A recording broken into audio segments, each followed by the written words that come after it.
بہت سے لوگ نا اللہ کو ایک ہوائی قسم کا کوئی خدا سمجھتے ہیں، بس اللہ نام کا کوئی ہوائی قسم کا خدا ہے، اور بس اس کو برباد کر دے، اس کا ستیہ ناش کر دے، تو نے اس کو اتنا دیا ہوا ہے، تو نے مجھے اتنا نہیں دیا ہوا، تو نے میرا برا اشر کر دیا، فلانا ڈھماکا، زیادہ اس نے کہنا نہیں مانا، بات نہیں مانی تو اس کو چھوڑ دیں گے، ہیں غصہ دکھائیں گے۔ ابے کبھی اللہ کو کوئی ہائی فائی قسم کا ڈاکٹر یا انجینئر بھی تو سمجھو نا۔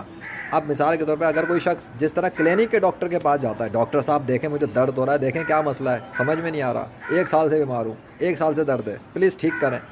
ایسے جائے گا نا، ہمبل ہو کر جائے گا نا، طریقے سے جائے گا، ڈاکٹر کو ڈاکٹر سمجھتا ہے کہ ڈاکٹر صاحب نے ڈگریاں لی ہوئی ہیں، پڑھے لکھے ہیں، ان کے پاس دنیا کے مریض آتے ہیں، میں بھی ان کو دکھا دوں۔